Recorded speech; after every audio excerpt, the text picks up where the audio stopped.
ಇನ್ನು ವಿಶ್ವವಿಖ್ಯಾತ ಮೈಸೂರು ದಸರಾ ಜಂಬೂ ಸವಾರಿಗೆ ಕೌಂಟ್ಡೌನ್ ಶುರುವಾಗಿದೆ. ಅರಮನೆಯಲ್ಲಿ ಶುಭ ಲಗ್ನದಲ್ಲಿ ಜಂಬೂ ಸವಾರಿಗೆ ಚಾಲನೆಯನ್ನು ಕೊಡ್ತಾರೆ. ನಾಳೆ ಮಧ್ಯಾಹ್ನ 1 ಗಂಟೆಯಿಂದ 1 ಗಂಟೆ 18 ನಿಮಿಷದ ಒಳಗಾಗಿ ಜಂಬೂ ಸವಾರಿಗೆ ಚಾಲನೆಯನ್ನು ಕೊಡ್ತಾರೆ.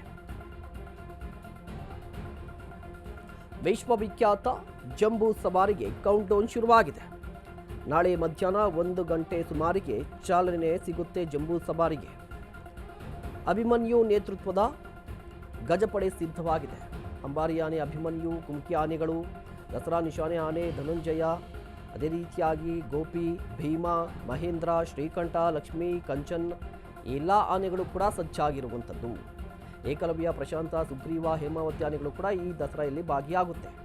ಇಡೀ ಭಾರತದಲ್ಲಿ, ಮುಖ್ಯವಾಗಿ ಇಡೀ ಭಾರತ ಅನ್ನೋದಕ್ಕಿಂತ ಇಡೀ ವಿಶ್ವದಲ್ಲಿ ಜಂಬೂ ಸವಾರಿ ಅಂತ ಹೇಳಿದ್ರೆ ನೆನಪಾಗೋದು ಮೈಸೂರು. ಮೈಸೂರಿನ ಜಂಬೂ ಸವಾರಿಯನ್ನು ನೋಡೋದಕ್ಕೆ ದೇಶ ಮಾತ್ರ ಅಲ್ಲ, ವಿದೇಶಗಳಿಂದಲೂ ಕೂಡ ಜನರು ಬರ್ತಾರೆ.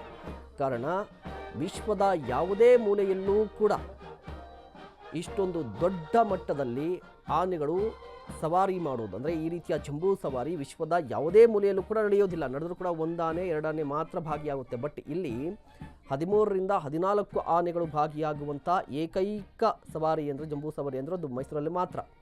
ಇದೇ ಕಾರಣಕ್ಕಾಗಿ ಇನ್ನು ಕೌಂಟ್ಡೌನ್ ಶುರುವಾಗಿರುವಂಥದ್ದು. ಇವತ್ತು ಕೂಡ ಒಂದಿಷ್ಟು ತಾಲೀಮು ಶುರುವಾಗಿದೆ. ನೀವು ಕೂಡ ದೃಶ್ಯಾವಳಿಯಲ್ಲಿ ಗಮನಿಸ್ತಾ ಇರ್ಬೋದು. ಎಲ್ಲ ರೀತಿಯ ಸಿದ್ಧತೆಗಳನ್ನು ಮಾಡಿಕೊಳ್ಳಲಾಗಿದೆ.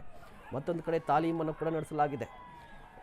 ರಸ್ತೆಯ ಎರಡೂ ಬದಿಯಲ್ಲೂ ಕೂಡ ಜನರು ಜಮಾಯಿಸಿರ್ತಾರೆ. ಜೊತೆಗೆ ವೀಕ್ಷಣೆ ಮಾಡೋದಕ್ಕೆ ಗಣ್ಯರು ಕೂಡ ಬಂದಿರ್ತಾರೆ. ಅವರಿಗೆ ಆಸನದ ವ್ಯವಸ್ಥೆಯನ್ನು ಕೂಡ ಮಾಡಿದ್ದಾರೆ. ಮತ್ತೊಂದು ಕಡೆ ವೇದಿಕೆಗಳನ್ನು ಸಿದ್ಧ ಮಾಡಿದ್ದಾರೆ.